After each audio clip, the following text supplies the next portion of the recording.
Ayer en la iglesia de Logan Square vimos tres cosas fundamentales con respecto al perdón.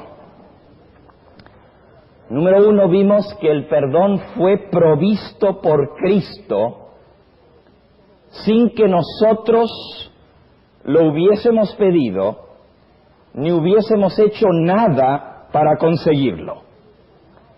Estudiamos que toda la raza humana fue reconciliada con Dios por la muerte de Jesucristo. El perdón no depende, no está basado en nuestras oraciones ni en nuestra confesión. El perdón está basado en la oración de Cristo Jesús, cuando Él oró diciendo: Padre, perdónalos porque no saben lo que hacen. Dios respondió esa oración de Cristo y otorgó el perdón a todo aquel que quisiese recibir el perdón. Es más, Dios perdonó por la oración de Cristo a toda la raza humana. El mundo entero fue reconciliado con Él. Primera de Juan capítulo 2 y versículo 2 declara: y Él es la propiciación por nuestros pecados, y no solamente por nuestros pecados, sino también por los de todo el mundo. El mundo entero fue perdonado por Dios, fue reconciliado con Dios a través de la muerte de Cristo. Segunda de Corintios, capítulo 5 y versículo 19, Dios estaba en Cristo reconciliando consigo al mundo, no tomándoles en cuenta a los hombres sus pecados. Y nos encargó a nosotros la palabra de la reconciliación. Así que la raza entera, el mundo entero, fue reconciliado con Dios a través de la muerte de Cristo Jesús. Todos los seres humanos fueron perdonados por la oración de Cristo: Padre, perdónalos porque no saben lo que hacen. Toda la raza humana está en una nueva posición ante Dios desde que Cristo murió por los pecados de la raza humana. Estamos reconciliados con Dios. Ya no estamos separados de Dios, sino que estamos aceptos como planeta, como raza humana, estamos aceptos delante de Dios. El primer punto entonces fue sobre el perdón de los pecados, que el perdón fue provisto por Cristo, fue un acto consumado que Él hizo en favor de toda la raza humana. Pero el segundo punto que estudiamos fue que para que ese perdón se haga efectivo en nuestra vida, para que ese perdón opere la salvación en nosotros, ese perdón debe ser aceptado individualmente para que opere en nosotros la salvación. Aunque toda la raza humana ha sido perdonada por la muerte de Cristo, el que quiere ser salvo necesita aceptar individualmente el perdón que Dios le ofrece. Si hemos de ser salvos, tenemos que aceptar individualmente ese perdón, porque Dios no puede salvar a nadie por la fuerza. Dios no puede salvar a nadie que no quiere ser salvo.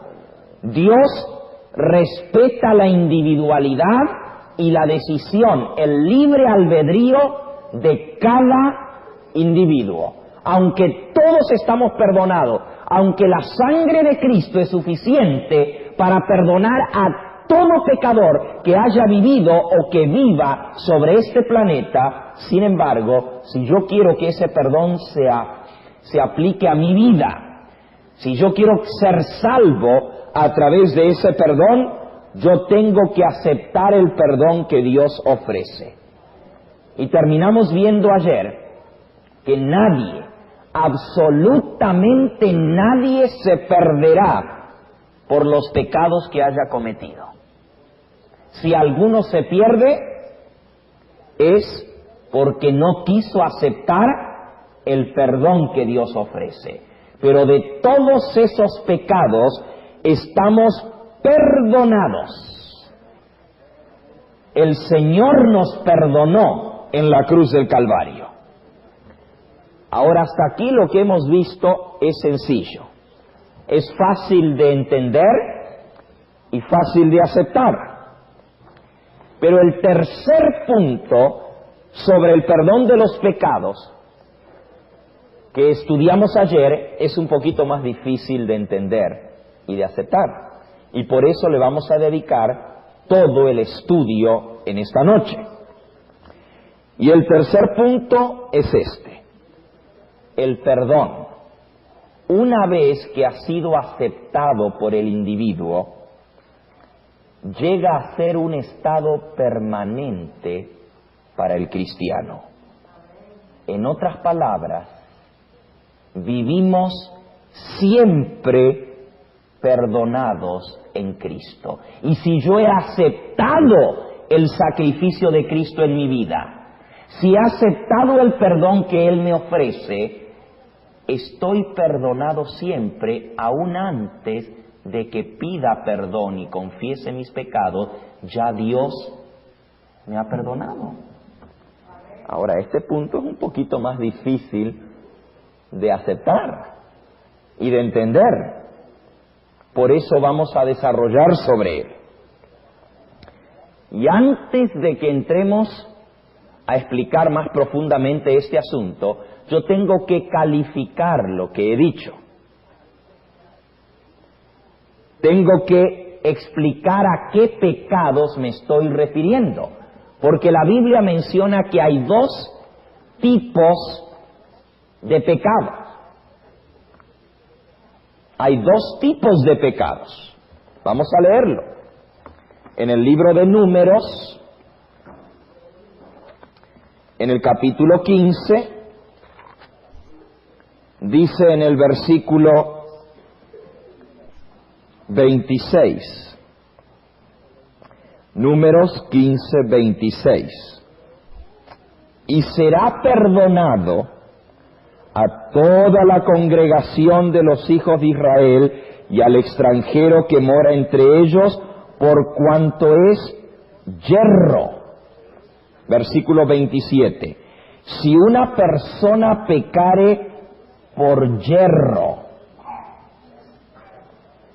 ofrecerá una cabra de un año para expiación, y el sacerdote hará expiación por la persona que haya pecado por yerro. Cuando pecare por yerro, ¿cuál es otra palabra que usa en su Biblia en lugar de yerro? Error, inadvertidamente, o también se le llama el pecado de ignorancia. Involuntario, correcto, involuntario. La persona que pecare por yerro,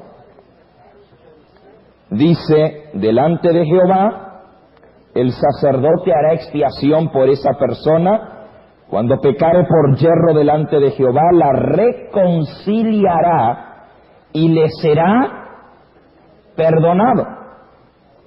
El nacido de los hijos de Israel y el extranjero que habitare entre ellos, una misma ley tendréis para el que hiciere algo por yerro. Mas la persona que hiciere algo con soberbia, así el natural como el extranjero, ultraja a Jehová, esa persona será cortada de en medio de su pueblo, por cuanto tuvo en poco la palabra de Jehová y menospreció su mandamiento. Enteramente será cortada esa persona su iniquidad caerá sobre ella. Noten que aquí hay dos tipos de pecados. Uno es pecado por yerro, pecado por error o involuntario, y otro es pecado con soberbia. ¿Cuál es otra palabra que usa allí en otra Biblia? Voluntariamente o a sabiendas. También se le llama el pecado de mano alzada. Pecado de mano alzada. Literalmente en hebreo, así es como dice, lo que allí se traduce con soberbia, quiere decir con mano levantada, con mano alzada. Son dos tipos de pecados y déjenme explicar. Hay una gran diferencia. El pecado por yerro es aquel que el cristiano comete después de haber aceptado al Señor involuntariamente, o sea, por su debilidad humana, porque cae en la tentación o en el lazo de Satanás. No tenía el deseo de hacerlo, pero cayó, porque es débil. Tropezó. 7 veces cae el justo y vuelve a levantarse. Son los pecados que tú y yo cometemos. Y hermanos, no nos engañemos. Yo no creo que haya ninguno aquí que pueda decir, después de que yo me bauticé, no volví a cometer una falta.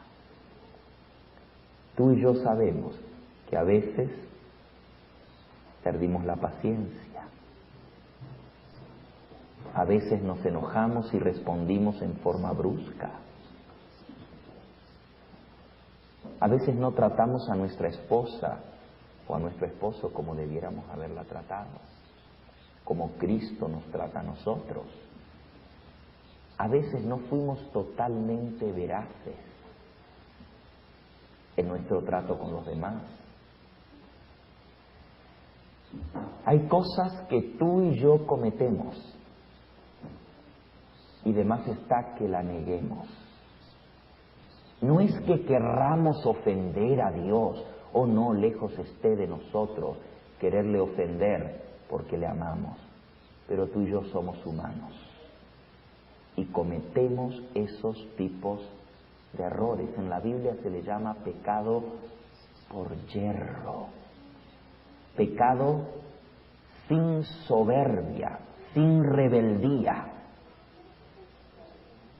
en contra o en contraposición o en contraste de lo que es el pecado con soberbia o de mano alzada. El pecado de mano alzada o el con soberbia es aquel cuando el pecador dice, yo sé que Dios no quiere que yo haga esto, pero a mí no me importa lo que Dios dice. Yo de todos modos lo voy a hacer, porque no me interesa la voluntad de Dios. ¿Ven la gran diferencia? Unos son pecados, y cuando dice involuntario o por ignorancia, no quiere decir que la persona sabía que... no quiere decir que la persona no sabía que era malo. El pecado por ignorancia no quiere decir necesariamente que la persona no sabía que aquello que iba a hacer era malo.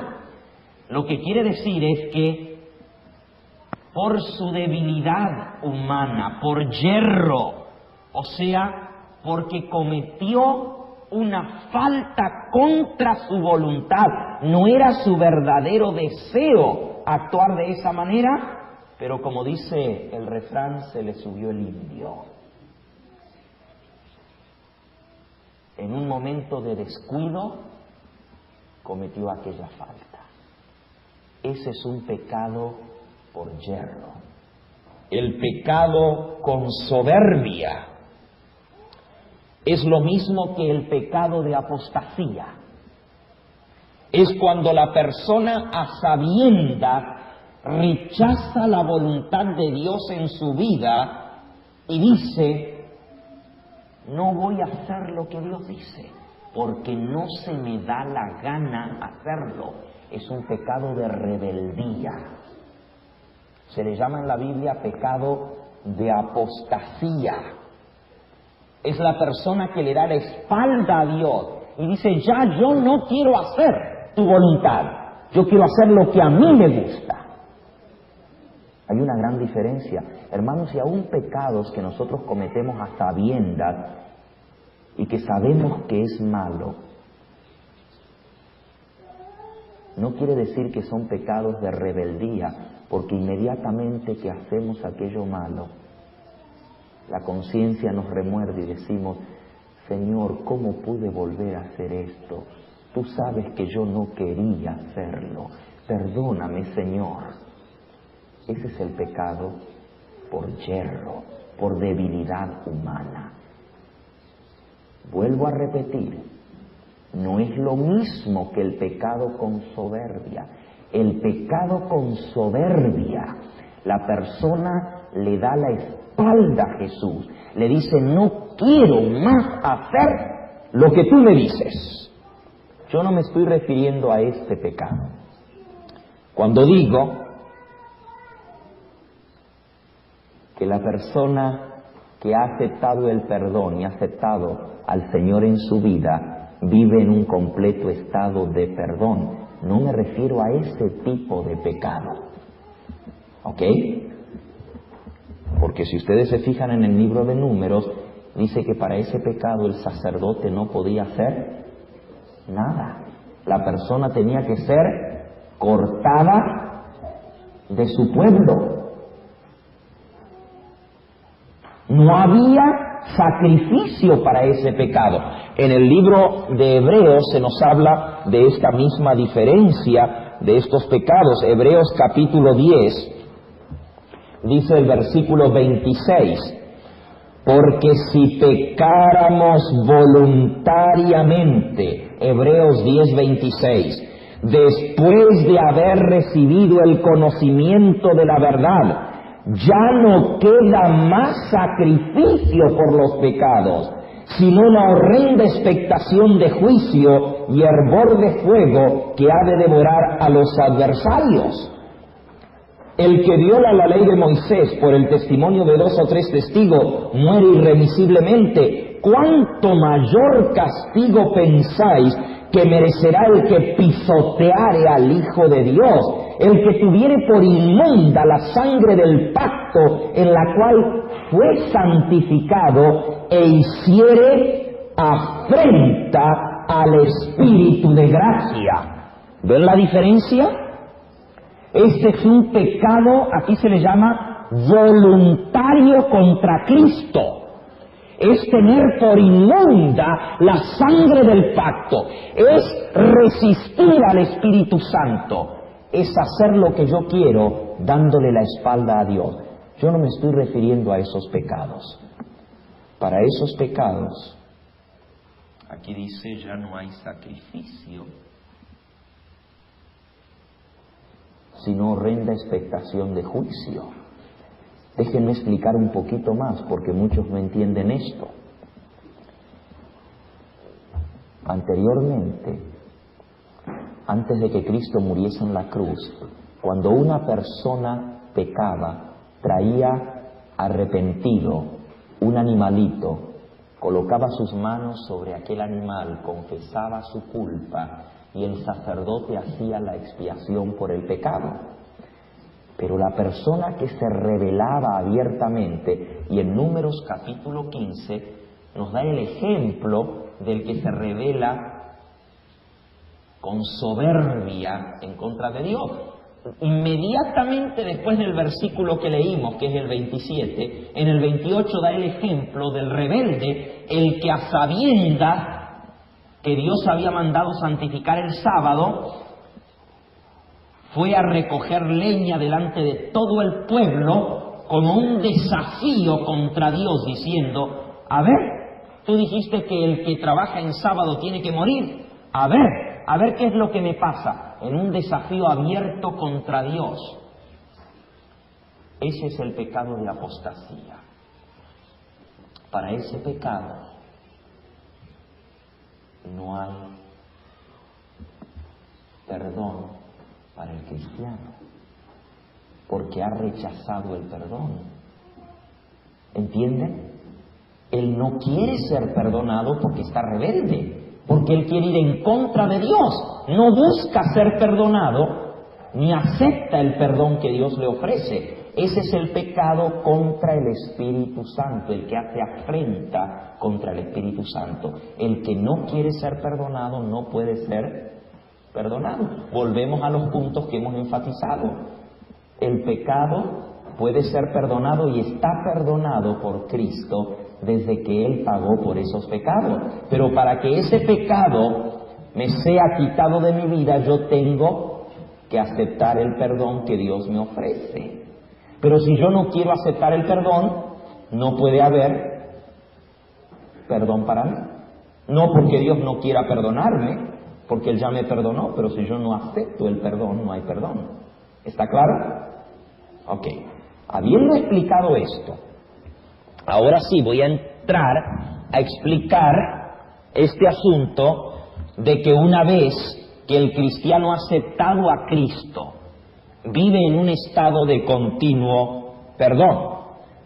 Y vuelvo a repetir, no me estoy refiriendo al pecado de soberbia o al pecado de apostasía o al pecado de rebeldía. Me refiero a los errores, a las equivocaciones, a las faltas, a las debilidades que todos los cristianos cometemos a diario por ser finitos, por ser humanos. A este tipo de pecado hago referencia cuando digo que vivimos en un estado de perdón. Aun antes de confesarlo, ya Dios nos ha perdonado. Déjenme leerles esta cita. Manuscrito número 21 del año 1891. Y luego vamos a ver 3 ejemplos bíblicos.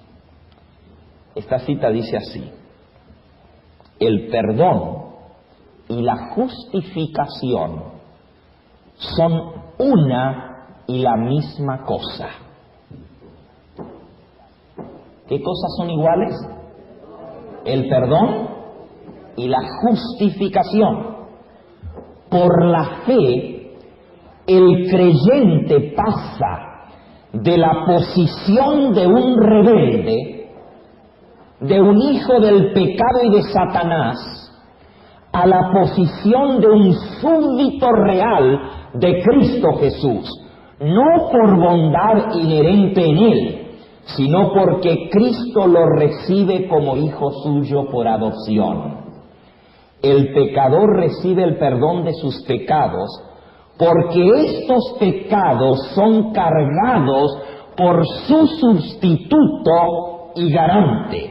El Señor habla a su Padre Celestial y le dice: porque yo he tomado su lugar y he sufrido por sus pecados. Él es mi Hijo muy amado. Y así, el hombre perdonado y vestido con el bello manto de la justicia de Cristo se presenta sin mancha alguna delante de Dios. El pecador puede errar nuevamente, pero no es arrojado fuera sin misericordia. ¿Qué dice, hermano? Que puede volver a caer otra vez, pero Jesús no lo rechaza, no lo echa fuera. Cuando el hijo está rebelde y ya no quiere vivir más bajo el hogar, ni quiere seguir las instrucciones de sus padres, cuando la rebeldía es completa, llega el momento doloroso cuando el padre tiene que decir: hijo, ya que tú no quieres vivir aquí, ya que no quieres acatarte a las leyes de este hogar, tienes que buscar otro lugar donde vivir. Ese es el pecado de rebeldía. Pero el pecado que cometen nuestros hijos a diario, los echamos fuera. Vamos a ver 3 ilustraciones bíblicas. Y tengamos en cuenta que cuando el pecador recibe el perdón de sus pecados, cuando ha aceptado al Señor Jesús, el perdón y la justificación son una y la misma cosa. Cuando el pecador ha sido perdonado, ha sido justificado y ha pasado de la posición de un rebelde a la posición de un hijo amado. Ahora, esta es una nueva posición, un puesto estable, no es algo espasmódico, no es algo que hoy es y mañana no es. Si somos adoptados, somos parte de la familia de Dios. En inglés diríamos, es un new standing, una nueva posición delante de Dios. Y aún más, nótese que esta nueva posición a la cual llega el hombre no es porque él haya hecho algo en sí mismo, es por lo que Cristo hizo. Así que no se basa en que el hombre sea bueno para ser hijo de Dios, se basa en lo que Cristo hizo por él. Ahora, hermanos, yo quiero que ustedes entiendan cuán serio es esto y cuán hermoso es. Cuando alguien nos pregunta si somos cristianos, ¿alguna vez le han hecho a usted la pregunta en forma directa, ¿es usted cristiano? ¿Por qué a veces nos cuesta tanto responder positivamente?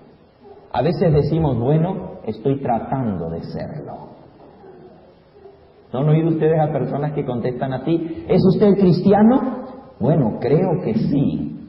Estoy en eso. Estoy tratando de ser un buen cristiano.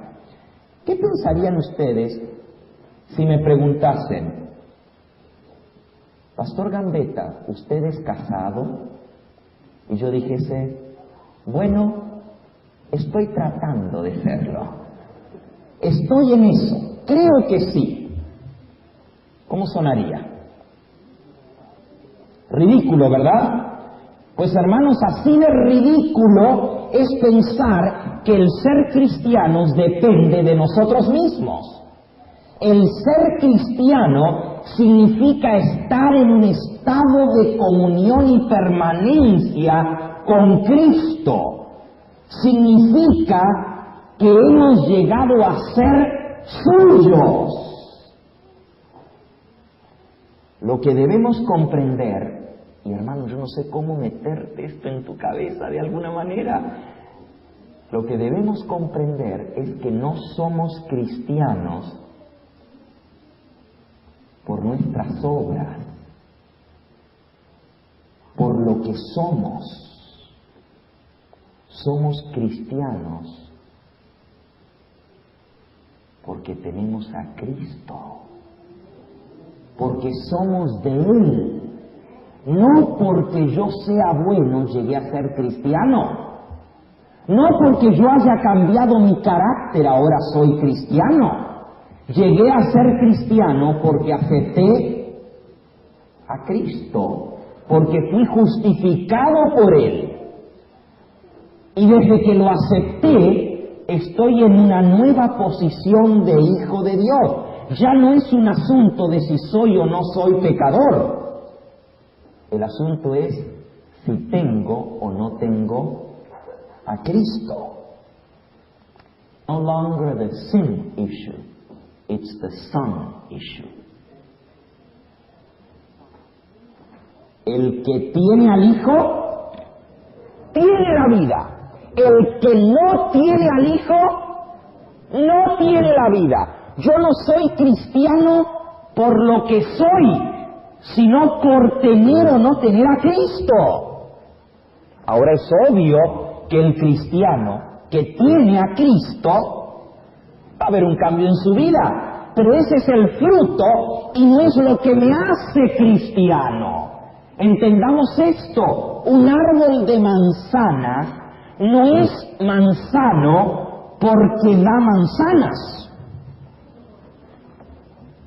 es manzano porque es manzano. Aunque no dé una sola manzana, es manzano, ¿sí o no? Yo no soy cristiano porque hago cosas de un cristiano, soy cristiano porque tengo a Cristo. Ahora, obviamente, el árbol de manzana, si da fruto, va a dar ¿qué? Pero el fruto no hace al árbol. Más bien, el fruto es fruto del árbol de manzana porque es de un manzano. Y no podemos dar vuelta, no podemos poner el carro antes del caballo. ¿Entendemos esto? Yo hago obras buenas porque soy cristiano, pero no soy cristiano porque hago obras buenas, porque hay mucha gente que hace obras buenas y no son cristianos. ¿Comprenden esto? Ser cristiano es tener a Cristo, y si yo tengo a Cristo, tengo vida eterna. El que tiene al Hijo tiene la vida, el que no tiene al Hijo no tiene la vida. Ahora, ¿qué acerca de los pecados que yo cometo después de haber aceptado a Cristo y haber llegado a ser cristiano? Por favor, recuerden la cita que les leí. El pecador puede errar nuevamente, pero no es arrojado fuera sin misericordia. ¿Hay algo que está más claro que esto? ¿Qué dice el apóstol? Romanos 8.1. Romanos 8.1. Ninguna condenación hay para los que están en Cristo Jesús.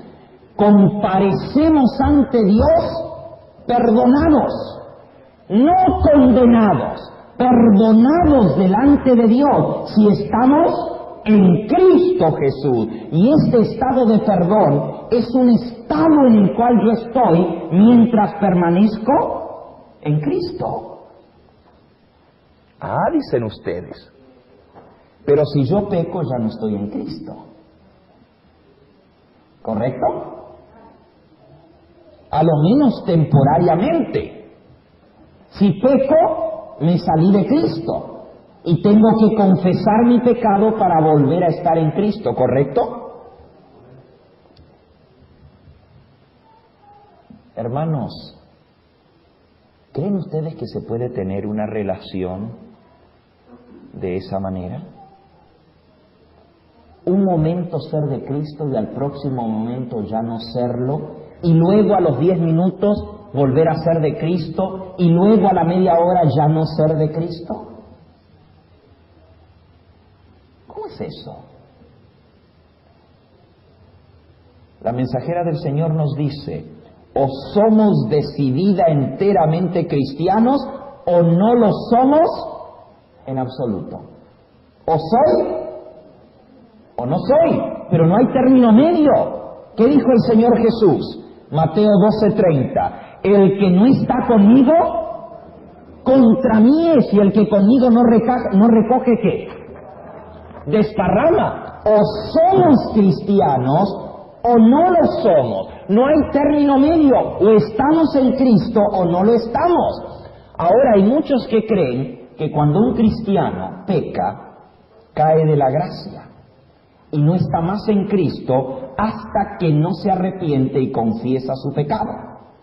Este tipo de relación, estilo interruptor de la luz, la prende, la apaga, la prende, la apaga, on and off, on and off. Ahora estoy en Cristo, ahora pequé, ahora ya no estoy en Cristo. Me arrepiento, pido perdón, ahora vuelvo a estar en Cristo.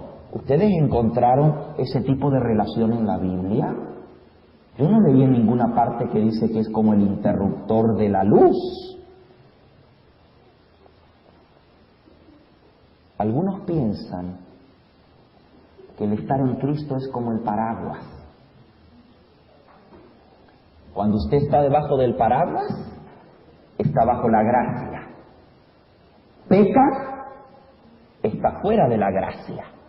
Se arrepiente y confiesa, se mete abajo del paraguas. Peca, ahora está fuera del paraguas, ahora otra vez está perdido. Se arrepiente, ahora está salvo otra vez. Yo no encuentro eso en la Biblia. This umbrella business is totally foreign to the scriptures. I've never seen it. Vamos a leer lo que dice la Biblia en cuanto a nuestra relación. Vamos a ver 3 ilustraciones que nos presenta la Biblia para ilustrar la relación entre Cristo y el creyente. Y esa relación es una relación constante y permanente. La primera la encontramos en San Juan en el capítulo 15. Busquen por favor y vean qué hermoso cómo Jesús describe la relación entre Él y sus hijos. San Juan capítulo 15. Jesús dice así: yo soy la vid verdadera y mi Padre es el labrador.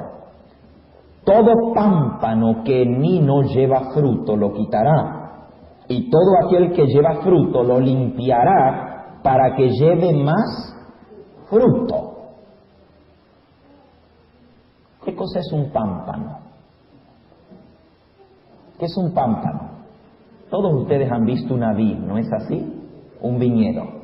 El viñedo tiene el tronco y entonces salen las ramas que son largas como enredaderas y cada una de esas ramas se llama un ¿qué? Un pámpano. Un pámpano. Así se les llama a las ramas de la vid. Ahora Cristo dice: yo soy la vid y vosotros los pámpanos. Todo pámpano que en mí no lleva fruto lo quitará, pero aquel que lleva fruto lo limpiará para que lleve más fruto. Ya vosotros estáis limpios por la palabra que os he hablado. Permaneced en mí y yo en vosotros, como el pámpano no puede llevar fruto por sí mismo si no permanece en la vid, así tampoco vosotros si no permanecéis en mí. Yo soy la vid y vosotros los pámpanos. El que permanece en mí y yo en él, éste lleva mucho fruto, porque separados de mí, ¿qué dice? Nada podéis hacer. Notemos el comentario que la pluma inspirada hace de esto, de este pasaje en el deseado, en la página 630. Dice la mensajera del Señor, después de citar estos versículos que acabamos de leer, sigue diciendo así: esta unión con Cristo, una vez formada, debe ser mantenida. Cristo dijo: permaneced en mí y yo en vosotros, como el pámpano no puede llevar fruto de sí mismo si no estuviere conectado con la vid, así tampoco vosotros si no estuviereis en mí. Y ahora escuchen esta frase: este no es un contacto casual, ninguna unión que se realiza y se corta luego. ¿Saben cómo dice en inglés? This is no casual touch, no off and on connection. No es una relación casual, que ahora es y luego no es. Dice que no es como el interruptor de la luz, que usted la prende y la apaga. No on and off connection. El sarmiento o el pámpano llega a ser parte de la vid viviente. La comunicación de la vida, la fuerza y el carácter fructífero de la raíz a las ramas se verifica en forma constante y sin obstrucción. Separado de la vid, el sarmiento no tiene vida. Ahora, ¿qué dice? ¿Que el sarmiento ya es perfecto? ¿Notaron lo que dijo? Al sarmiento que da fruto, el Padre lo limpia, lo corta. Todavía necesita podar. Todavía el sarmiento no es perfecto, pero sigue siempre unido a la vid. Porque si al cortarlo y podarlo, corta la rama principal, ¿qué pasa con el sarmiento? Se muere. Ahora, hermanos, hay muchos cristianos que no entienden esto. Creen que cuando yo acepto a Cristo soy injertado en la vida, pero que cuando peco, el injerto se arranca. Cuando me arrepiento y confieso, me vuelven a injertar en la vida. A los 10 minutos vuelvo a cometer una falta y me cortan de la vida. Y luego que me arrepiento y confieso, vuelve y se vuelve a injertar otra vez. ¿Creen ustedes que un injerto prendería de esa manera si usted lo está arrancando a cada rato y volviéndolo a injertar? ¿Cuánto tiempo duraría el pámpano de esa manera? Esto no es lo que dice la Biblia. Esto no es lo que dice la mensajera del Señor. El perdón, la aceptación de Dios es una relación permanente y constante. El pecador, dice aquí, puede errar nuevamente, pero no es echado fuera, no es cortado de la vid, no es rechazado. Esto significa que somos aceptos incluso en el interín entre el pecado y la confesión. ¿Es demasiado decir esto? Ahora lo vamos a ver y lo vamos a demostrar. Vamos a una segunda ilustración. La segunda ilustración la da el apóstol San Pablo en el capítulo 7 de Romanos. Aquí se compara a Cristo con el esposo y al creyente con su esposa. Todo el capítulo 7 se titula en mi Biblia Analogía o Ilustración tomada del matrimonio. Así se titula ese capítulo. Analogía tomada del matrimonio. Cristo es el esposo y el creyente es la esposa. Déjenme hacerles esta pregunta. Cada vez que usted se pelea con su esposa, o cada vez que usted tiene un malentendido con su esposo, usted se divorcia y luego cuando se contenta se vuelve a casar. ¿Así es como sucede en su casa? En la mía no. Tengo casi 20 años de estar casado y nunca jamás he pensado en divorciarme. Pero déjenme decirles que hemos pasado por caminos pedregosos. Ha habido dificultades como en todo hogar y sin embargo nunca jamás se ha venido a nuestra mente la idea de divorciarnos. El apóstol dice que la relación entre Cristo y el creyente es como el matrimonio. Y dice en Romanos 7 que queda rota cuando muere una de las dos partes. Queda rota cuando muere una de las dos partes. Si cada vez que cometemos un error vendría una ruptura de la relación matrimonial, un divorcio, y cada vez que nos contentamos un casamiento, ¿qué clase de relación matrimonial sería esa? ¿Se podría mantener un matrimonio de esa manera? Obviamente no. Vamos a una tercera ilustración porque el tiempo ha transcurrido. Vamos a la tercera, Romanos capítulo 8. Romanos capítulo 8. Aquí la comparación es con un hogar.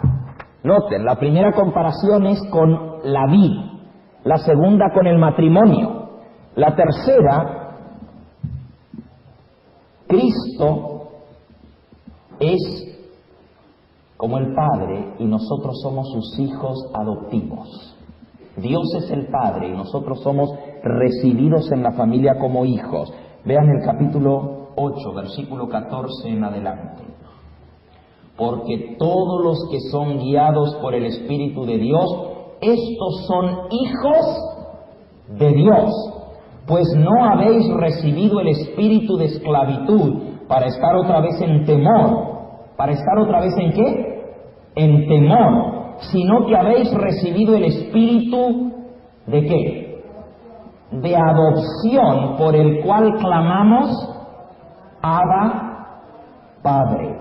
El Espíritu mismo da testimonio a nuestro espíritu de que somos ¿qué?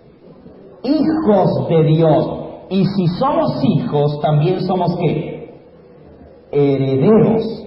Herederos de Dios y coherederos con Cristo, si es que padecemos juntamente con Él, para que juntamente con Él seamos glorificados. ¿Qué es lo que somos ahora, hermanos? Hijos de Dios. ¿Y cómo llegamos a ser hijos? ¿Qué dice aquí? ¿Cuál es la manera como llegamos a formar parte de la familia de Dios? ¿De qué manera? Por adopción. Por adopción. Ahora, cuando un hijo es adoptado en la familia, ¿llega a formar parte de la familia, sí o no? ¿Recibe el apellido de la familia, sí o no? ¿Tiene derecho a la herencia, sí o no? Oh, ya lo creo. Y cuidado que un hijo adoptivo no se le dé parte de la herencia, estaría violando la ley del Estado. El hijo adoptivo tiene los mismos derechos que el hijo natural.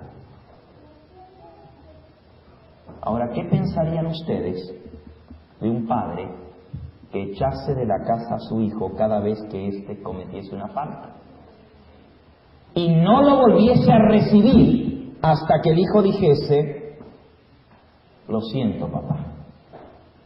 ¿Qué pensarían ustedes de un padre que adopta a un hijo y cuando el hijo comete una falta dice: ¿sabes qué? Quedaste desheredado. Al fin y al cabo ni eras mi hijo. ¿Qué pensarías tú de un padre que actuase de esa manera? Díganme ustedes que son padres. ¿Dejan ustedes a sus hijos en la calle cada vez que cometen un error? ¿Los echan de su hogar? Yo tengo hijos. ¿Así es la manera como actuamos nosotros como padres? ¿Los echamos de la casa? ¿Cuán inconsistente parece esto a nivel humano? Pero cuánto más grave es acusar a Dios de hacer algo así. ¿Cómo nos atrevemos a decir que la persona que comete un error después de haber aceptado al Señor es echada de la casa y ya no es más hijo de Dios hasta que no se arrepiente y confiesa su falta? ¿Estamos dispuestos a acusar a Dios de este tipo de trato con sus hijos? ¿O no? Más bien creo yo que este tipo de pensamiento ha sido instigado por el mismo Satanás, porque él sabe muy bien que si nos convence a pensar de esta forma, le será mucho más fácil desanimarnos completamente. Deshonramos a Dios cuando pensamos de esta manera. Eso es lo que dice la sierva del Señor. Escuchen: debemos tomar posesión por la fe del perdón completo y total que Dios nos ofrece. Aquí es donde miles fallan. ¿Dónde fallan miles de cristianos? Que no se agarran del perdón como algo completo y total. No creen con certeza que Jesús les perdona personalmente todos sus pecados. No aceptan sin reserva la palabra de Dios. Muchos que a través de toda su vida han caminado bajo una nube se llenarían de asombro si viesen los canales celestiales sobreabundando de misericordia en lugar de oscuras nubes de ira y de condenación. Si por la fe aceptamos esta salvación maravillosa, nunca pereceremos como culpables transgresores de la inmutable ley de Dios. Pero muchos yerran al no actuar conforme a lo dicho por Dios y así deshonran a Dios. No creen que Dios los ha perdonado y los sigue perdonando. Andan como si cargasen tremendo peso de condenación y dolor cuando podrían haber tenido la paz, la seguridad y la esperanza junto con un gozo completo y total de saberse hijos aceptados por Dios. Se revió en Gera el 21 de septiembre de 1886. ¿Cuántos adventistas cargan esa nube sobre su cabeza?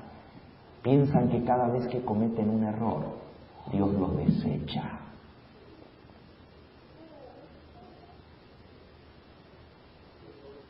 Algunos dicen, bueno, cometió una falta y se murió sin confesarla. Se perdió.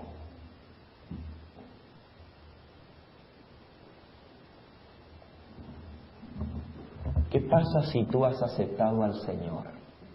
Si vives continuamente en comunión con Él, como tú, como yo, cometes faltas pero te arrepientes y le pides perdón al Señor. De pronto un buen día tienes un mal tiempo, te enojas, sales enojado de la casa, das un portazo.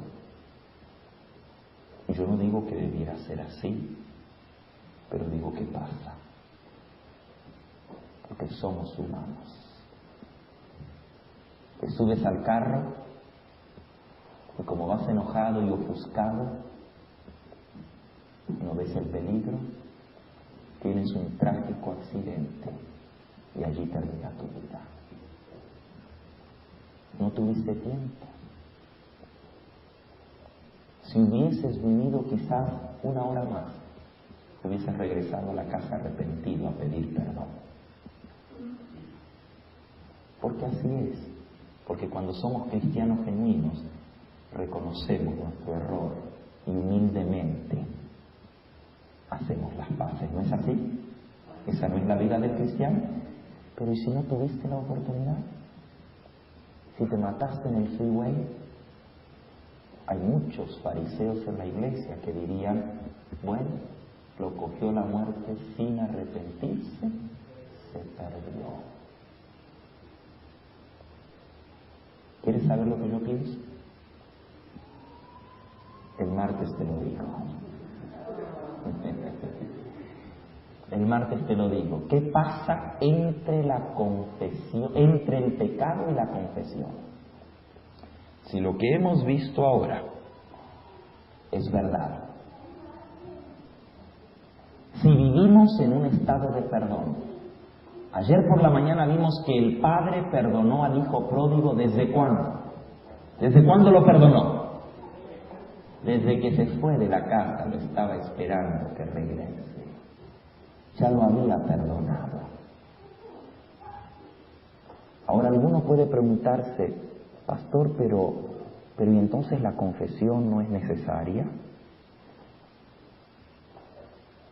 Bueno, el martes por la noche voy a hablar de la confesión.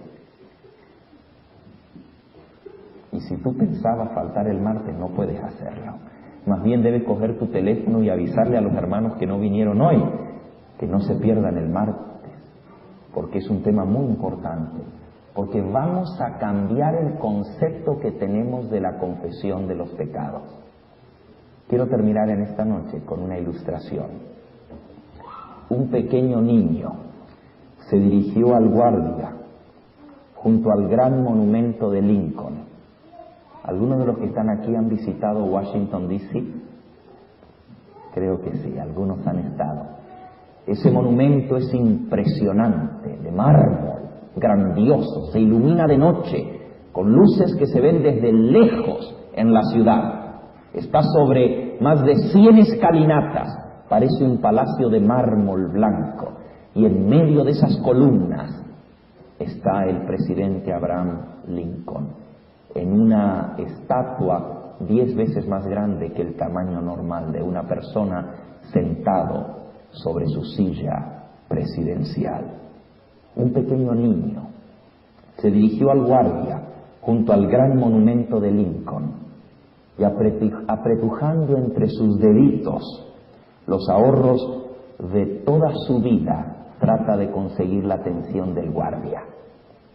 Cuando finalmente el guardia le presta atención, el niño abre su manecita y le dice: escuche, señor, yo quiero comprar el monumento de Lincoln. Y allí, en su manecita, sostenía una moneda de 25 centavos, una quarter. El guardia amablemente tuvo que explicarle que, en primer lugar, hay ciertas cosas que simplemente no se venden, no están para la venta. En segundo lugar, que aun si estuviesen para la venta, 25 centavos no serían suficientes para comprarlas. Pero en tercer lugar, y esto es lo más hermoso de todo, es que el niño no necesitaba comprar el monumento. Ya le pertenecía, ya era suyo. Por ser ciudadano de esta nación, ese monumento era legítimamente suyo. Hermano y hermana que me escuchas, así sucede con el perdón de los pecados. Venimos a Cristo con nuestros 25 centavos de confesión. Y el Señor Jesús nos mira con misericordia. Y nos tiene que explicar que, en primer lugar, el perdón no está para la venta. No se vende. Y en segundo lugar, si estuviese para la venta, nuestros 25 centavos de confesión no serían suficientes para comprarlo. Costó la vida del soberano del universo, la sangre preciosa del Hijo de Dios, el precio más grande que jamás se haya pagado, se pagó por el perdón de los pecados. Pero lo tercero y lo más hermoso es que no necesitamos comprar el perdón. Ya nos pertenece, es nuestro, porque si estamos en Cristo, todo lo que es de Él es nuestro. Vivimos y permanecemos en un constante estado de perdón, en constante estado de aceptación delante de Dios. No necesitamos comprar el perdón de nuestros pecados con la confesión. Ya es nuestro. Sí, hermano, es tuyo, te pertenece, porque si eres de Cristo, todo lo que es de Él es tuyo. Él compró para ti el perdón de tus pecados. En nuestro próximo estudio vamos a ver por qué entonces la confesión, si ya yo estoy perdonado antes de confesar los pecados. Que el Señor Jesús te ayude en esta noche a apreciar la verdad tan grande del perdón de los pecados, y que al conocerle mejor a Él y a su carácter, le ames más y desees servirle con más amor. Que Jesús te bendiga.